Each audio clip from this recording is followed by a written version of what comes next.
नमस्कार साथियों, मैं कुश कुमार सरल एग्जाम के यूट्यूब चैनल पे आपका स्वागत करता हूं। दोस्तों, लेकर है उत्तर प्रदेश समीक्षा अधिकारी जूनियर असिस्टेंट और पीसीएस से बनने वाले महत्वपूर्ण प्रश्नों को प्रैक्टिस है, जो आपकी आगामी परीक्षाएं लगी हुई है उसके लिए इम्पोर्टेंट है। ठीक, तो अब आप लोगों के पास ज़्यादा समय नहीं बचा है और उसको देखते हुए हम प्रैक्टिस रोज कराया करते हैं, जिससे आपको ज़्यादा से ज़्यादा रिविजन हो सके और आप परीक्षा में अच्छा कर सकें।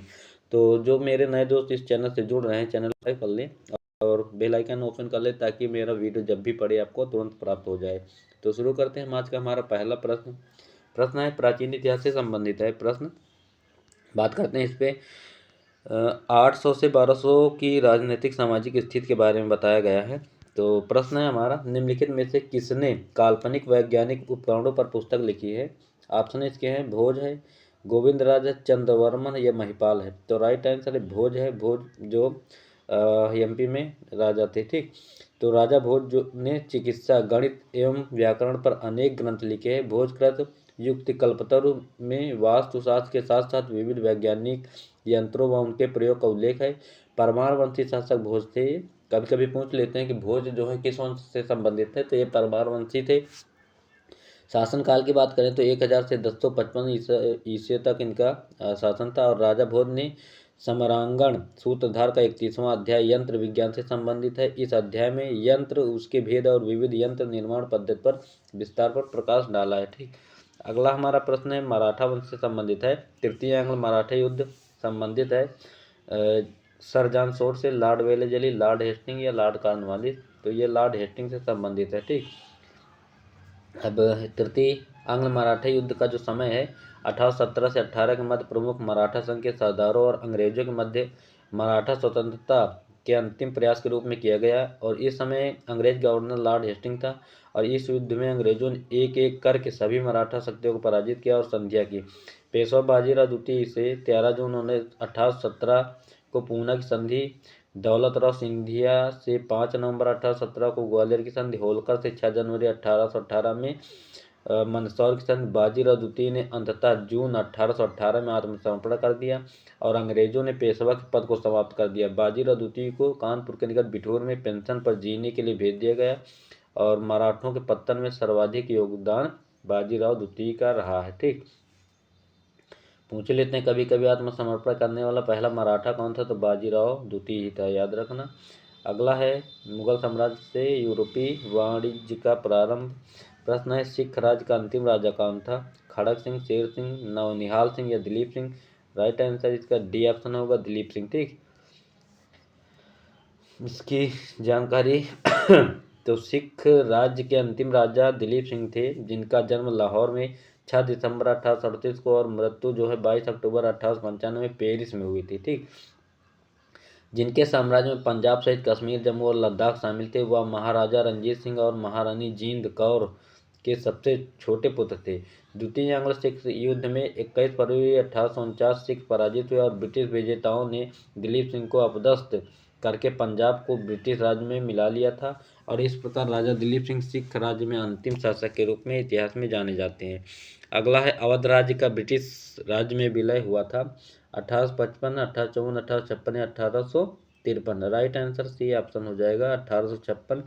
और अवध राज्य का ब्रिटिश राज्य में विलय 1856 में किया गया। अवध में अंग्रेजी रेजिडेंट की रिपोर्ट पर कुशासन द्वारा नवाब वाजिद अली शाह के सिर पर डाला गया, लेकिन स्लीमैन की रिपोर्ट पर किसी प्रकार की कार्रवाई नहीं हुई। तो डलहौजी ने 1854 में एक अंग्रेज अधिकारी जनरल आउट्रम को अवध का नया रेजिडेंट नियुक्त किया। आउट्रम ने 1855 में अवध की शासन व्यवस्था की रिपोर्ट भेजी, जिसमें नवाब एवं उसके शासकीय अधिकारियों पर गंभीर आरोप लगाए और डलहौजी ने संचालक मंडल को रिपोर्ट भेज दी, जिससे उसे अवध में कार्रवाई करने की अनुमति मिल गई। उसने 1856 में अवध का ब्रिटिश राज्य में विलय कर दिया। ठीक, तो कुशासन के आरोप पर किस क्षेत्र को शामिल किया गया? तो ये अवध को शामिल किया गया था। ये प्रश्न पूछा गया है कई बार प्रश्न इसमें एग्जाम में। ठीक, और अगला हमारा प्रश्न है, भगत सिंह ने सेंट्रल असेंबली में बम फेंका था चंद्रशेखर के साथ, सुखदेव के साथ, बटुकेश्वर दत्त या राजगुरु के साथ? तो ये बटुकेश्वर दत्त के साथ इन्होंने बम फेंका था और कहा था ये बहरी सरकार को सुनाई नहीं देता, इसलिए वहाँ पे अंधी और बहरी सरकार को जगाने के लिए बम फेंका। ठीक, तो भगत सिंह और बटुके सौदत्त ने 8 अप्रैल 1929 को केंद्रीय विधानसभा में 2 बम और आज़ादी व क्रांति के नारों के साथ कुछ पर्चे फेंके। तत्पश्चात उन्होंने स्वयं को पुलिस के हवाले कर दिया।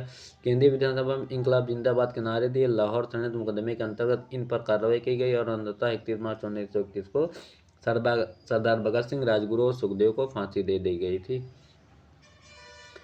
अगला है ऑपरेशन पोलो का संबंध किससे? तो ऑपरेशन पोलो का संबंध आप लोगों को पता होगा, हैदराबाद राज्य में सैनिक कार्रवाई थी ये, ठीक।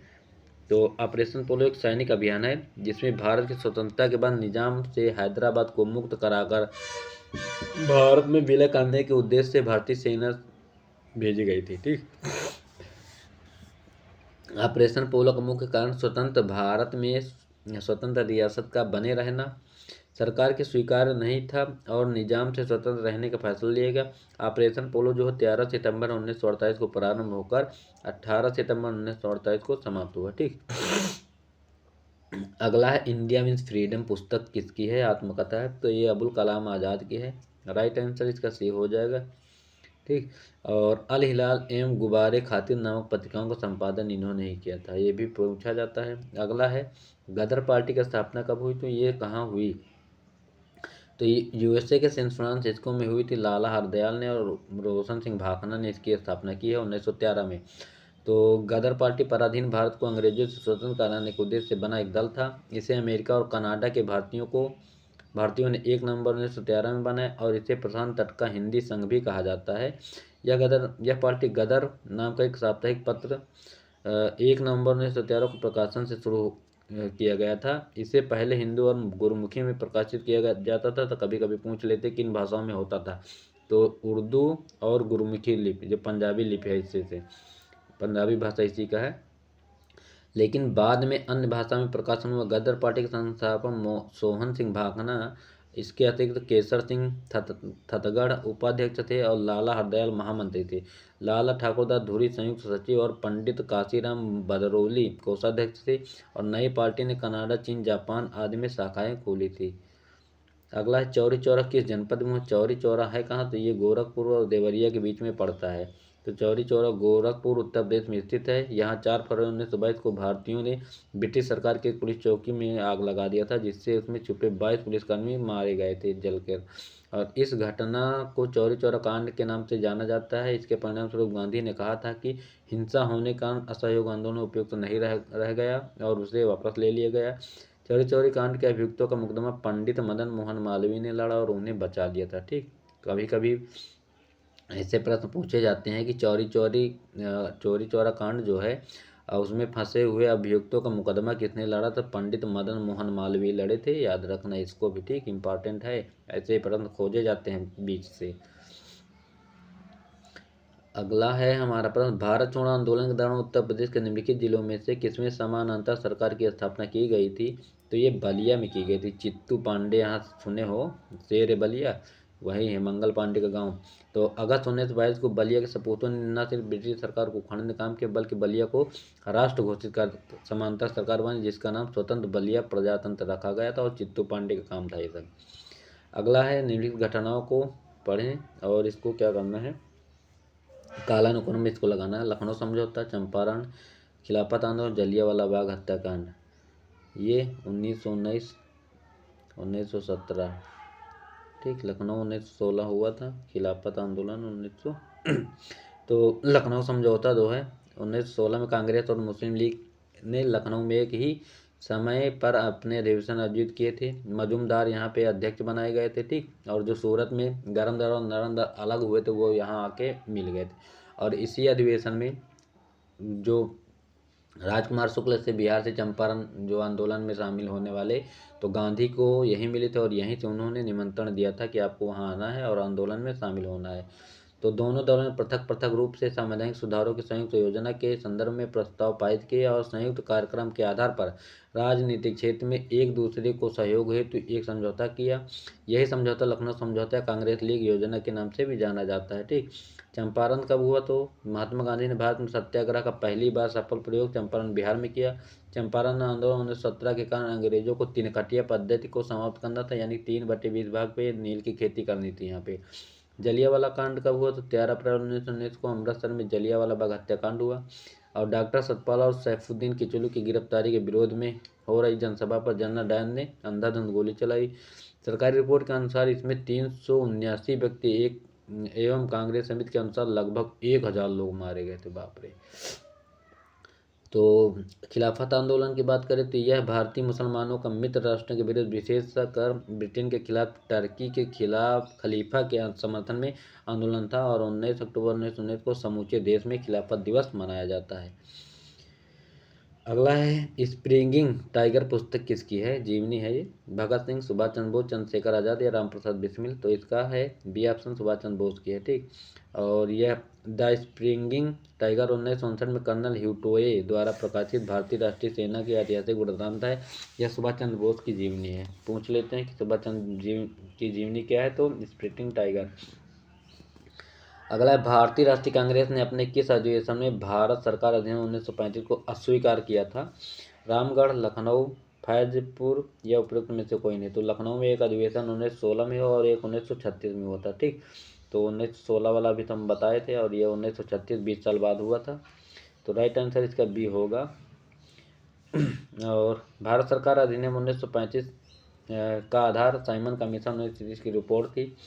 4 अगस्त 1935 को भारत की नई सरकार को कानून को रायल की अनुमति मिल गई और इस अधिनियम की सभी वर्गों के लोगों द्वारा आलोचना हुई और सर्वसम्मत से भारतीय राष्ट्रीय कांग्रेस के लखनऊ अधिवेशन 1936 में जवाहरलाल नेहरू की अध्यक्षता में अस्वीकार कर दिया गया। कांग्रेस ने इसकी जगह संविधान निर्माण समिति के गठन की मांग रखी, जिसकी चुनाव वयस्क मताधिकार मतदान के आधार पर हो और फिर वह स्वतंत्र भारत का संविधान बनाए। ठीक।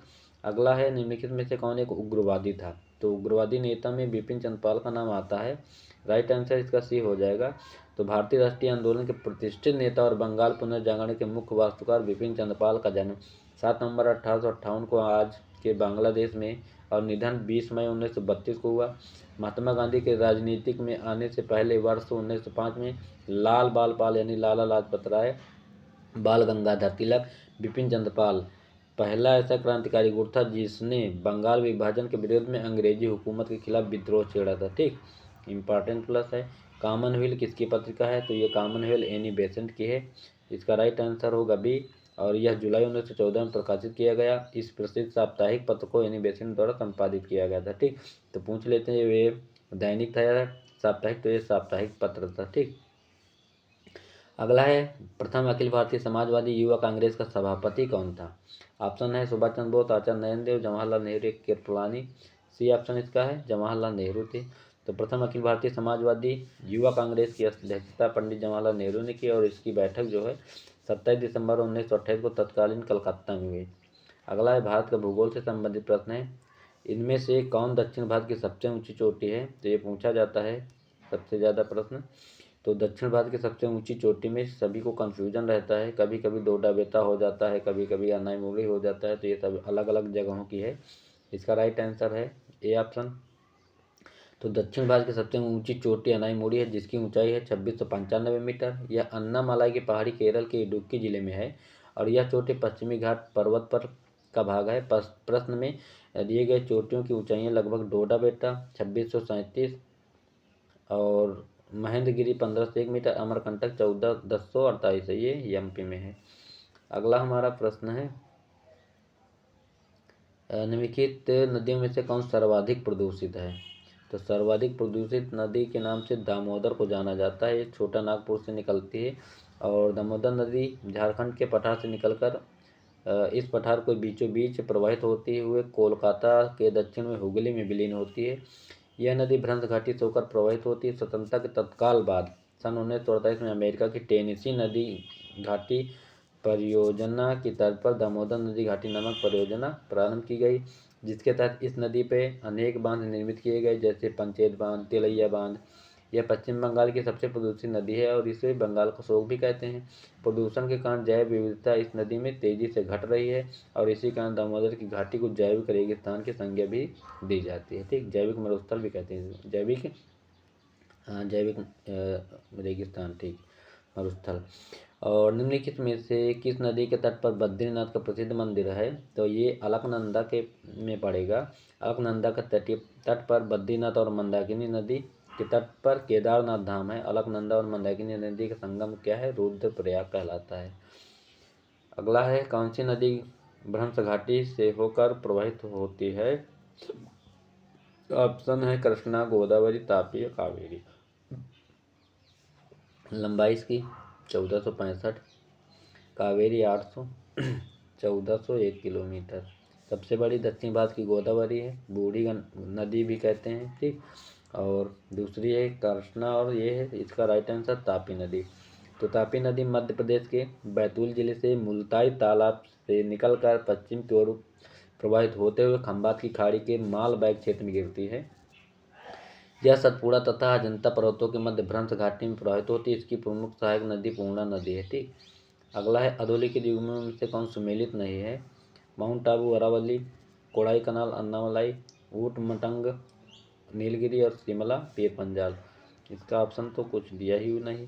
तो उपयुक्त विकल्पों में कोडाई कनाल, अन्नामलाई पहाड़ियाँ तथा शिमला पीर पंजाल श्रेणी दोनों ही गलत है। कोडाई कनाल तमिलनाडु में पालनी की पहाड़ी में स्थित, जबकि शिमला पीर पंजाल के स्थान पर धौलधर श्रेणी में है। अगला है, मेघालय का पठार भाग है हिमालय श्रेणी का, प्रायद्वीपीय खंड का, पूर्वी घाट पर्वतों के या सतपुड़ा का? तो ये प्रायद्वीप खंड का भाग है, ठीक। तो मेघालय पठार व शिलांग पठार मूल रूप से प्रायद्वीपीय पठार का भाग है, और इस पठार को गारो, राजमहल, दर्रा प्रायद्वीपीय पठार के मुख्य खंड के अलग करता है। यह प्रमुख रूप से गारो, खासी एवं जैंतिया पहाड़ियों से निर्मित है। भारत का शिलांग नगर इसी पठार पे है। तो ये थे आज के हमारे कुछ महत्वपूर्ण प्रश्न, जिसमें हिस्ट्री और ज्योग्राफी के प्रश्न महत्वपूर्ण थे। और उम्मीद है कि यह वीडियो आपको अच्छा लगा होगा, और क्लास अच्छी लगे तो लाइक और सब्सक्राइब करना ना भूलें। क्लास देखने के लिए थैंक्स, और सभी लोगों तक इसको शेयर करें ताकि उनको भी इसका लाभ मिल सके और अच्छे से पढ़ाई करते रहें। और KVS की भी भर्ती आने वाली है, जो भी PRT और TGT की भर्ती और BED और BTC है, तो उनके लिए बेहतर ऑफर फिर से आने वाला है KVS विद्यालय में। तो आप लोग बस यही 10-15 दिन में आ जाएगा, क्योंकि कल भी नोटिस जारी हुआ है, क्योंकि प्रमोट हो रहे हैं टीचर प्राइमरी के, तो उनके लिए वैकेंसी खाली हो रही है। तो thanks for watching this video. Thank you, bye सभी को।